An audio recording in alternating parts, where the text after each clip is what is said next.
Good morning everyone. এয়া আমাৰ ঘৰত পুৱাৰ দৃশ্য।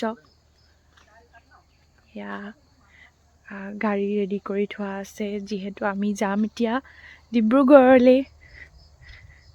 এইখন হৈ গৈছে আমাৰ ঘৰৰ মানে মোৰ হাজবেণ্ডৰ ঘৰৰ গাড়ী, মোৰ গাড়ী আমাৰ, আৰু এইখন মোৰ ঘৰৰ গাড়ী সেনেকৈ আৰু।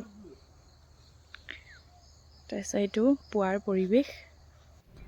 এয়া আমি আমাৰ যাত্ৰা আৰম্ভ কৰি গৈ পালোগৈ টিয়ক টাউনৰ দৃশ্য। এয়া পাছফালে বহিছে মোৰ মা আৰু ডাঙৰ দাদা, আৰু আগফালে বহি আছে ড্ৰাইভিং কৰিছে মোৰ সৰু দাদাই।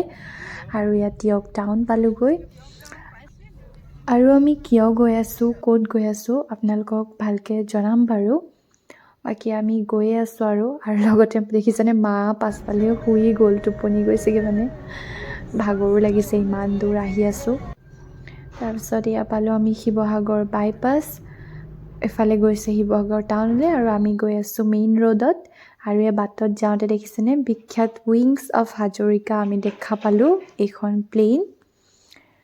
তাৰপাছত এইখন দিখৌ নৈ, দিখৌ দলং, আৰু সেইফালে লোহাৰ দলংখন দেখিছেনে বাৰু, এইখন হৈ গ'ল আগৰ সেই দিখৌৰ কপিলগা দলংখন।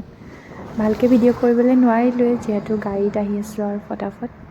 ইয়াৰ মাজতে আমি বাটত অকণমান ৰ'লোঁ ফ্ৰেছন আপৰ কাৰণে, যিহেতু ইমান দূৰ গাড়ীতে বহি আহি আছিলোঁ আৰু ইমান বতাহ মাৰি আছিলে, ইমান ভাল লাগিছিলে নহয় ঠাইখন, গোটেই বাগান চাৰিওফালে। আৰু ইয়াৰ মাজতে আমি অকণমান সময় বজাৰ কৰিলোঁ ক'ৰবাত, এখন ডাঙৰ ডিমৌ পৰা আগত বজাৰ আছিলে। আৰু এয়া মৰাণ টাউনত মায়ে কিবা এটা লৈছে। ফাইনেলি আমি পাই গ'লোহি মৰাণৰ দিকচাম বাগান। এয়া দিকচাম বাগানৰ হস্পিটেলৰ দৃশ্য।